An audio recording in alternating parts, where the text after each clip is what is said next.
There is one more topic of conversation I want to touch on. Pro Football Focus, I believe, maybe it was Bleacher Report. I think it was Bleacher Report. Picked one player for every team that they believe could be a cut candidate this summer. And one name that has, I mean, he's been mentioned by ESPN. He's been mentioned by us. He's been mentioned by pretty much everybody is Cole Holcomb as the potential cut candidate for the Pittsburgh Steelers. With Bleacher Report writing, quote, "The most unfortunate part of Cole Holcomb's season-ending knee injury is that it might lead to his release. This offseason, the Steelers signed high-priced Patrick Queen and added Peyton Wilson in the draft. Pittsburgh may simply move in a new direction away from Holcomb, who posted 54 tackles in 8 appearances last season." I think the Cole Holcomb argument, there's obviously one to be made, but do you think that he's a real cut candidate at this point in the offseason? I think it's real. I think he's certainly a candidate, but I don't think this is a move that I would make. I don't think you save enough money over the next couple of years. I think it comes out to about, you average it out, it's like $10 million over 2 years. Yeah. It's close, so it's like 4 1 year and then 6 the next year, something like that. To me, that's like not really worth it. I think that Cole Holcomb is a pretty good player when he's healthy.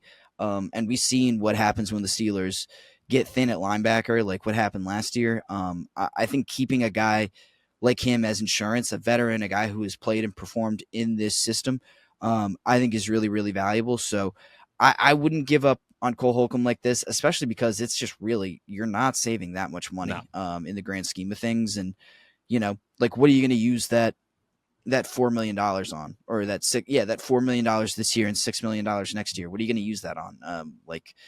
Probably nothing really of consequence. No. I mean, it doesn't really create enough space for you to do anything crazy. And I would just rather have, an insurance piece at inside linebacker, because we've seen how thin that position can get and how costly it can be when that position gets thin. So I'd hang on to Cole Holcomb.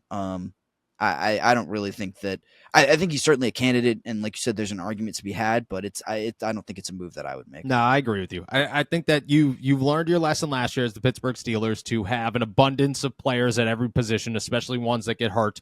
Inside linebacker is one of them. My other thing is, look, before the NFL draft, my thought was you could release Cole Holcomb because you'd go out and sign somebody else, and then you draft an inside linebacker, and you feel pretty good about where you are, and you didn't really need Cole Holcomb. It's about to be June. Like, at this point, you've gone through, like, this man is rehabbed with you for a whole year.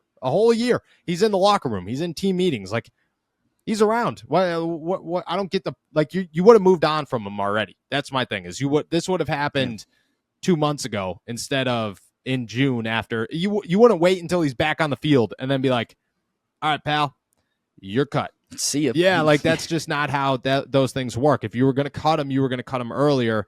Again, like, if they desperately need the money, I get it. Like, he's probably top of that list, but they don't desperately need the money. They've already restructured Alex Highsmith's contract before the NFL draft, and they didn't do anything with it. So they still have money sitting there. Like, they have options. And at the same time, like, TJ Watt's contract, Minkah Fitzpatrick's contract, Alex Highsmith's, oh no, they just did that one. They have contracts to renegotiate, to restructure so that you could create more cap space. It's just, and you don't have a position like if you go out and sign Cam Sutton, you're not spending more than like $3 million, $4 million on Cam Sutton. If you go out and trade for a wide receiver, you might spend a boatload of money. But I think that realistically, Brandon Ayuk is probably off the table for the Pittsburgh Steelers. Like, I just don't think that I don't think they're looking to pay somebody $30 million. And if that's the case, the $4 million doesn't really play a major role in helping create that cap space. So I just don't think it makes a lot of sense. Like, I think you'd rather have a guy who was very impressive last year be on your team, especially when, like, how many rookies can you bank on to make a significant impact before you're no longer a Super Bowl team? Like, no Super Bowl team's going out there with 4 or 5 starting rookies in major positions being like, all right, that's it. So Peyton Wilson, I get it. I think he's got a ton of upside. I think the Steelers would love for him to be inside linebacker 4 during the season and let Cole Holcomb go into a starting role and make that even keel. Sounds good. You got 4 guys that you really believe in. Yeah, 100%. No, I think you make a good point about the rookies. Like, I love these last 2 draft classes. Yeah. I'm not comfortable with leaning entirely on them. No. for 50% of your starting lineup or whatever it is. Like that's what I think it's going to come out to. Is I mean, I guess if you want to throw George in there too, I mean, like they're past.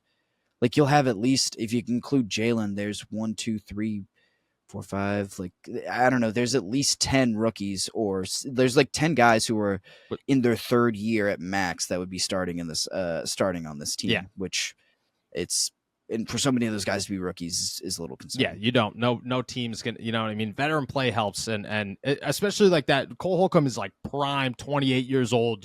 That is peak NFL level right there. That's what you're looking for. He was good last season. I don't see it. Maybe, maybe things change, but for right now where we stand, I'm not totally convinced. I'm not totally convinced.